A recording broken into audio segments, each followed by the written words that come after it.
Hello guys, അപ്പോൾ നമ്മുടെ പൊന്നൂസിനായിട്ട് ഹോസ്പിറ്റലിലേക്ക് പോണ ഒരു ഹോസ്പിറ്റൽ ഡേ ആണ് കേട്ടോ. അപ്പോൾ പൊന്നൂസിന് കുറച്ച് ദിവസമായി ജലദോഷവും കഫക്കെട്ടൊക്കെ തുടങ്ങിയിട്ട്, അപ്പോൾ അതങ്ങോട്ട് മാറാണ്ടായപ്പോൾ എന്തായാലും ഒന്ന് ഡോക്ടറെ കാണിക്കാൻ വെച്ച് കൂട്ടണ്ട എന്ന് വിചാരിച്ചിട്ട് പോന്നിരിക്കുകയാണ്. അപ്പോൾ നമ്മൾ കൊടുങ്ങല്ലൂർ മോഡേൺ ഹോസ്പിറ്റലിലാണ് കാണിക്കുന്നത്. അവിടുത്തെ ഒരു ഡോക്ടർ അജിത്തിനെയാണ് നമ്മൾ കാണിക്കുന്നത്. അപ്പോൾ ആ ഡോക്ടറിന്റെ മരുന്നാണ് നമ്മുടെ പൊന്നൂസിനെ എവിടെ ചെന്നാലും മാറില്ലെങ്കിൽ ഇവിടെ വന്നാൽ മാറാറുണ്ട്.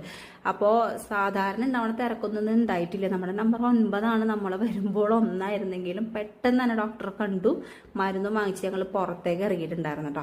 അങ്ങനെ നേരെ ഇത്തിരി ചായയോ വെള്ളമോ എന്തെങ്കിലും കുടിക്കാന്ന് വെച്ചിട്ട് പുറത്തേക്ക് വന്നു. അപ്പോൾ അവിടെ ചെന്നപ്പോൾ കണ്ടത് കരിക്കായിരുന്നു. അപ്പോൾ ഞങ്ങൾ രണ്ടാളും ഓരോ കരിക്കൊക്കെ കുടിച്ചു. അപ്പോൾ നമ്മുടെ പൊന്നൂസിന് അവിടെ ചോക്ലേറ്റ് അതും ഇതൊക്കെ കണ്ടപ്പോൾ അതൊക്കെ വേണം. അപ്പോൾ നമ്മുടെ പൊന്നൂസിന് ഒരു ചോക്ലേറ്റ് വാങ്ങി കൊടുത്തിട്ട് അവിടെ നേരെ പോന്നു. ഫുഡ് കഴിക്കാൻ നിന്നില്ല, തൃപ്രയാർ വന്നിട്ട് കഴിക്കാമെന്നാണ് വിചാരിച്ചത്. അവിടെ നിന്ന് പോന്നു. നമ്മൾ തൃപ്രയാർ എത്തി, ഫുഡ് കഴിക്കാൻ കയറി. അപ്പോൾ ചേട്ടൻ ചോറും ഞങ്ങൾ ബിരിയാണിയാണ് കഴിച്ചിട്ടുണ്ടായിരുന്നത്. അപ്പോൾ അവിടെ നിന്ന് ബിരിയാണിയും കഴിച്ച് നേരെ നമ്മുടെ പൊന്നൂസിന് ഒരു ചെരുപ്പ് വാങ്ങിക്കണമെന്ന് വിചാരിച്ചിട്ട് കുറച്ചായി. അങ്ങനെ ചെരുപ്പ് വാങ്ങിക്കാൻ കയറിയിട്ടുണ്ടായിരുന്നു. അങ്ങനെ വലിയ കളക്ഷനൊന്നും തോന്നിയൊന്നും ഇല്ലെങ്കിൽ 2 ചെരുപ്പ് എടുത്ത് പോന്നു. കുറേ നേരം നിന്നില്ല. അതിന് മുന്നേ വേറൊരു കടയിൽ കയറി. ഒരു കടയിലും ചെരുപ്പ് അങ്ങോട്ട് പിടിക്കുന്നില്ല. പിന്നെ വേറൊരു കടയിൽ കയറാൻ വയ്യാത്ത കാരണം അവിടെ നിന്ന് 2 ചെരുപ്പ് എടുത്ത് പോന്നു തൽക്കാലത്തേക്ക്. പിന്നെ അവിടെ നിന്ന് നേരെ ഞങ്ങളൊന്ന് മാളിൽ പോയി ജസ്റ്റ് കുറച്ച് നട്ട്സും ഫ്രൂട്ട്സും വാങ്ങിച്ച് പോന്നു. അധികം നേരം അവിടെ നിന്നില്ല. ഇപ്പം തന്നെ എനിക്ക് ബാക്ക് പെയിൻ എടുത്ത് തുടങ്ങിയിട്ട് കുറച്ച് നേരമായി. അങ്ങനെ ആ ഫ്രൂട്ട്സൊക്കെ വാങ്ങിച്ച് വേഗം അവിടെ നിന്ന് വിട്ടുവിട്ടാം.